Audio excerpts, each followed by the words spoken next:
विषय मांडलेला आहे. कुठल्या कागदावर आहे तुम्ही आम्हाला ही जी दिलेत कागद ही कशासाठी दिले? ते घराचं काय आम्हाला घर बांधून घरी न्यायची काय? काय आम्ही बोललेलो आत्मतोच? हे असं चालणार नाही. सगळ्यांना विश्वासात घ्या.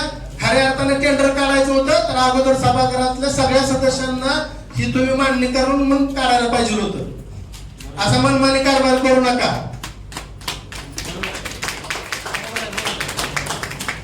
एक मिनिट माझं होऊ द्या, तुम्ही नंतर बोला. आणि ह्याची परवानगी द्यायची का नाही ह्याच्यासाठी हा मीटिंग आहे. तुम्हाला डायरेक्ट आम्ही परवानगी घेऊन म्हणत नाहीये.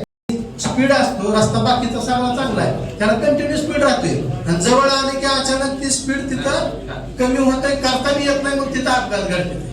गावगाड्यांच्या अडचणी माहित आहेत. पण सदकर साहेबांना विचारा, गेल्या वेळेस मुरुम टाकण्यासाठी किती त्रास झालाय. त्यांनी तिथं स्वतः होते, पोलीस स्टेशनचे अधिकारी बोलवावं लागले मला. तिथं किती फेस करावा लागलाय त्यांनी सगळ्या स्वतः साक्षीने त्यांनी पाहिलेलं आहे. आमचं काय मत आहे की आम्ही सुखसुविधा ज्यावेळेस द्यायची असते का ग्रामीण भागात त्या वेळेला त्या ठिकाणच्या अनेक अडचणी असते.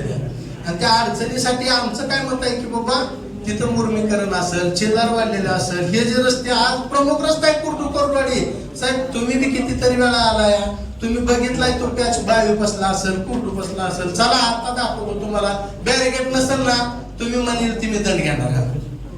कुर्डूच्या सोनारवाड्यावरती जर बॅरिगेट नसेल मग आज सांगा तिथं मोटरसायकल वाले रात्री अपरात्री अचानक नवीन वाली जे येते ती का वारीसाठी काय लोक येते ती पिकअप येतात भरून वाहनं असते. यंत्रणा माझ्याकडे नाही तर मी आश्वासन देऊ शकत असं नाही साहेब, ऐका असं नाही. आमचं काय मत आहे की आज तुम्ही फक्त सदस्य आणि तुम्ही आमचं टेंडर पास करून घ्या करतो, मग तुम्ही मेले बघत मध्ये काम करता काय ठेकेदार आणि तुम्ही पदाधिकारी अधिकारी असं बोलू नका. नाही, आमचा आरोप आहे. आमचा आरोप असा आहे मग जर संबंधित अधिकारी तिथं येत नसतील आणि 20,000 लोकांना आम्हाला काही येडं म्हणून येतं गोट्या काळात निवडून दिले